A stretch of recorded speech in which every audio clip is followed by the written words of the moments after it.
So today's April Fool's Day, and I decided to play a prank on my wallet and go see Morbius.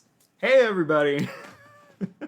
Welcome back, and today I'm going to be doing a review for the movie Morbius, starring Jared Leto and Matt Smith.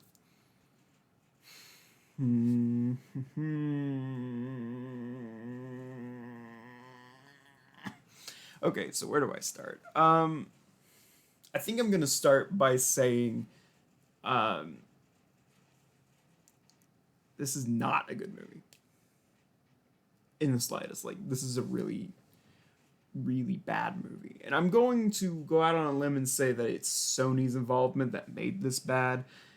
Like, it's not the first time that they've interfered with a movie and made it bad. I mean, Slender Man from 2018 is definitely an example of a movie that I would like to see eventually a full version of that is not marred by Sony's intervention, considering they cut that movie to death. Uh, will I ever get that? Probably not. However, this movie has a lot of issues. First of all, being pacing. I'm just going right into it. I'm gonna try to be spoiler free, but I will get to a spoiler section. The pacing of this movie is awful. Like, we start out with that scene that's in the trailer, so this isn't a spoiler, of Morbius at the cave and with all the vampire bats and such flying at him. We start with that, and we cut 25 years earlier, and we get a bit of setup leading up to that, I think. I don't know, it feels a little disjointed, if I'm being honest. Like, I get the. Do I get the reason why they. I don't understand the reason why they had that scene, if I'm being honest. Trying to think about it now, I can't seem to come up with a reason as to why that scene was there. Um, it was cool. It'll grab your attention. This movie won't keep it. Um, as we were getting into Act 2 of this movie, it was just like, wow, I am bored. I hit a point where I lost interest in this movie, like almost completely. And we weren't even halfway through at that point. And I was like, ugh, ugh, ugh. Man, if I had just gotten to see this for free, this wouldn't be such a difficult review to make, but I paid money for this. That is my own transgressions. That is my own sin. That is my own burden to bear. Um, so talking a little more about things that are spoiler free. Um, this, I think, is the second amongst the few movies starring Jared Leto that I have seen. Um, the only other one that's coming to mind right now is the Suicide Squad. No, not the Suicide Squad. That's the better one. Suicide Squad from 2016. That's the only one that's coming to mind. And Jared Leto does better on this one, but um, I don't know. Him as an actor kind of bothers me, considering I know what he did on the set of Suicide Squad. I don't really like that. But other than that, Jared Leto did all right here. There were definitely some very poorly delivered lines in this movie, from Jared Leto, from just about everybody. The only one that didn't is Dr. Martine. She's the only one that I feel like had good line delivery throughout the movie. But I think out of all the movies that I've seen starring Matt Smith, this is probably his worst role and worst performance that I've ever seen. Mm-hmm. All right, so with that out of the way, I want to talk about the spoiler stuff. Is that such a small section to talk about non spoilers? Yes. There's just a lot of spoiler stuff that I do want to talk about. So, here we go. This movie is, as I said, with the pacing around Act 2, I kind of checked out a bit. I found it to be pretty boring, especially since it was like very short compared to other Marvel ish movies. Um, there's no fun. This movie's not fun. And that's like the number one thing that I want with a Marvel movie is for it to be fun. This movie fails to be fun, and it has a few scenes in it that are meant to be scary, I think, and they just fail on every level. Fail. I think my favorite example of that would be when nurse at this place that Dr. Morbius and Dr. Martine work at, this nurse is attacked and killed, and it's like, ooh, spooky lights.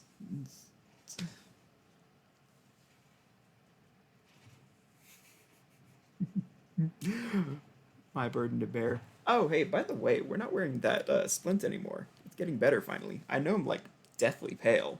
Hopefully I can fix that over the summer. But that's beside the point. Vampires. Yeah. Ha ha ha. They don't work this way in other media, so at least that's unique and different. They don't have the sunlight thing. They don't have the garlic or steaks, I think. We don't really explore our avenues in this movie because this movie is more focused on being superhero than vampire, and I feel like that's a problem, but whatever. I'm not here to go on a Marvel movie rant. If anybody wants to hear that, message down below. I will go on a Marvel movie rant in another video. Anyways, I mean, this one is in association with. This one actually isn't a Marvel movie, I think. I'll talk about that in a minute. Again, Matt Smith did not deliver in this movie. This was not a good look for him. There's this one sequence where he's dancing and it's just like really cringy. And this is a CGI mess. A mess. Like, from start to finish, there's a lot of CGI in this movie. More so than other Marvel movies, like a noticeable amount of CGI. To the point where it's like, pretty sure there was not a single actor in that scene. That was just all CGI. And another issue that I had with the whole pacing things, that when we get to the final confrontation at the end, like a whole bunch of what's happening on screen during that entire thing, kind of, it. There are certain parts of this movie that I would check back into just to see if it's worth, absorbing and retaining. I absorbed it. I did not retain this movie. This is a very forgettable movie. It has about the same memorable qualities as like a chunk of tofu that hasn't been cooked with anything. Like, it has no flavor, no taste, nothing to make you remember it for. And I just briefly remember that during this action scene near the end, when they're crashing through all the things, what you see on screen looks more like this.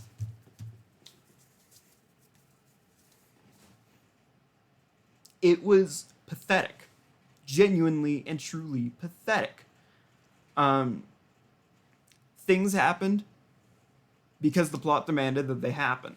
Nothing was really happening organically in this movie. We just went from point A to point B to point C. But by the time we got to point B, the movie stopped figuring out how to do itself, fluidly. So by the time we get to point C where we're at the end, it's like, okay. Because it's like, they forgot about Jared Harris's character. Like, it felt like they forgot about his character all the way through Act 2, which would have been a very noticeable wrench into the entire mystery with the police. And that's another thing. How the police handle this movie is so out of the realm of reality. Like, I don't know a single police officer, detective, agent, anybody that would so readily believe in the supernatural. Like, I'm sure there are some that believe it, but this movie asks us to overlook the mystique, the fantastical elements of, hey, this person has turned into a vampire. Like, there's a scene where Morbius is escaping through um, this place that he works at, and he's literally like flying up the entire stairwell. Um, and this one cop is just shooting up at him without like any moment of, oh my god, he's flying. Like, there's no moment of that. He's just bam, bam, bam, bam. And as I said, the cops just readily accept that this is supernatural. That there's supernatural things happening here. And this is not in a universe where all the rest of the MCU is happening. I don't think. No, I don't think so. Um, Speaking of that, I have a bit of a checklist in my mind that I need to cover, and I have one insult waiting back here that has been sitting in my mind throughout the ending of this movie, and I will get to that after I talk about the mid-credits scene.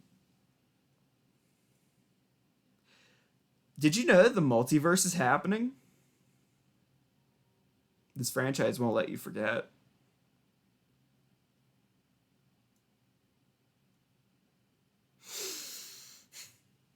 So the multiverse breaks open, and Adrian Toomes appears, and a jail cell just appears.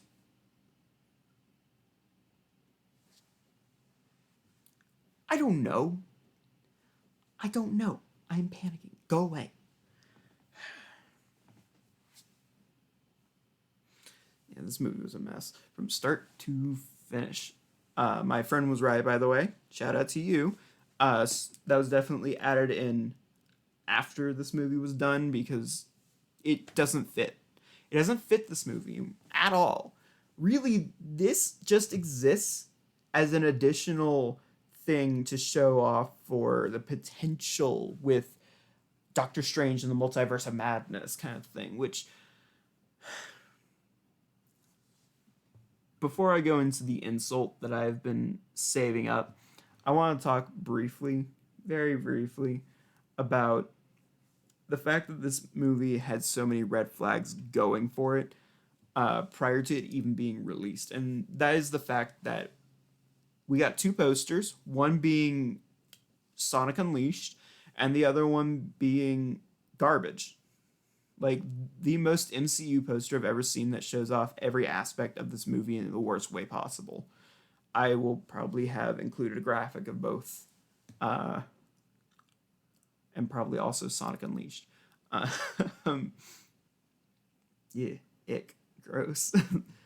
So, that insult that I've been teasing, this movie poses like philosophical questions with these characters about, well, we were dying before. Now we have this thing that helps us live.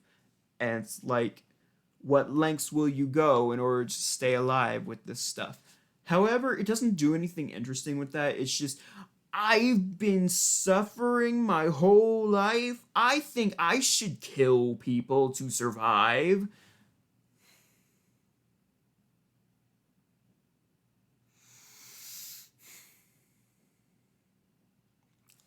The insult here is that this movie makes itself out to be more important than it actually is. It poses these philosophical questions and hopes that it's compelling enough in its characters that it lands. But not only are both Milo, played by Matt Smith, and Morbius, played by Jared Leto, just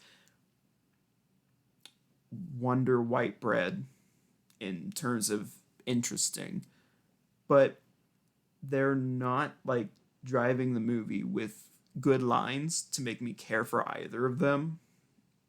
So when we get to these philosophical musings, it's less a question of should I join them and more a question of why should I care? Because they're not good at this. And when I mean they, I of course mean the characters. The writers I feel like they needed a little bit of help with some of these lines. Some of them are just really edgy. Like, I was busting out laughing at some of these parts. It was just not it's just not a good movie. So with that said, what's the verdict? I think you should skip this movie. Deadass. If you want to watch it, I would say wait for it to be on like streaming services or Redbox. But I would ultimately just say just skip this movie. On my Letterboxd, I rated this a 1 star with a heart, saying it's peak cinema. I'm not changing that because that's funny. Peak comedy. Laugh. Anyways, thanks for watching. Hope you really enjoyed this review. Like, comment, subscribe for more, and I will be back with more content as soon as possible, considering that it's now April, so I get to do my books that I read in March, which is going to be a little interesting because I did a reread. Anyways, more on that when we get to that video. Thanks for watching.